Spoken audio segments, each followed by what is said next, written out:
বাংলাদেশে আসলে কি জঙ্গিবাদ নাই? এটা আমাকে বিশ্বাস করতে বলেন, এদেশ তার 18 মাসে কোথায় জঙ্গি ছিল? ইউনূস সরকার তো আনসারুল্লাহ বাংলা টিম সরকার অনেক স্বীকৃত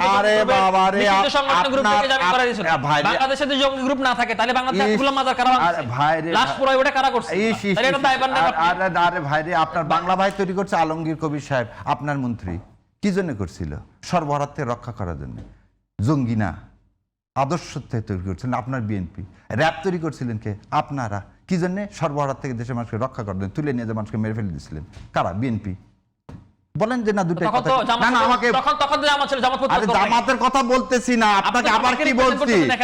আপনি একটু আগে বললেন না, জামাতের পক্ষে তখন বললেন শুনেন শুনেন 90% জামাতের পক্ষে বললেন, 10% কেন বাদ দিবেন? 10% জামাতের পক্ষে নিয়ে বলেন। একটু শুনেন। শুনতেছি, বলেন। প্রথমে যখন বলছি যে 53টা যদি যোগ দিতাম জামাতের 68-র সাথে, তাহলে জামাত এটা এই বক্তব্য আর কথাটা শেষ করতে দেন। 14 এবং 15 তারিখে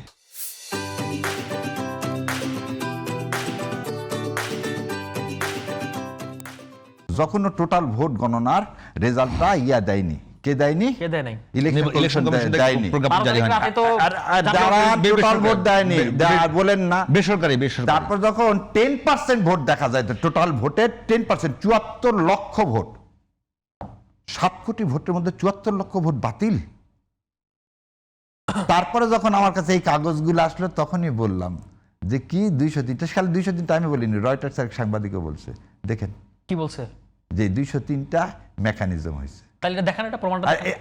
সব কিছু শোনেন, আপনাকে একটা জিনিস বলি, যে প্রমাণের জন্য কোর্টে গেলাম আর ওই জায়গাতে আপনি বলেন যে কেন আমি আমার জায়গা থেকে সরলাম, সেটার একটা এক্সপ্লেনেশন। আর আপনি আমাকে একটা জিনিস বলেন, জঙ্গি বাংলাদেশে কোনোদিন ছিল না ভাই। না না, এক এক করে জঙ্গি আমরা দুইটা ভাগ করি ভাই। আর এই জায়েদ ভাইয়ের কথা আপনি যে জায়েদ ভাইয়ের কথা আপনি আটার করলেন, ইন্ডিয়ার কথা শোনেন। আর যাই হোক, বিএনপি কোনদিন আওয়ামী লীগ হতে পারবে না, বিএনপি কোনদিন ভারতের বন্ধু হতে পারবে না। তার আগে হবে, তাহলে কে হবে? শোনেন, যে হবে সে মরবে। তাই কে হতে যাচ্ছে? যে হবে সে মরবে। বিএনপি হতে যাচ্ছে, আপনি কি সে বলেন?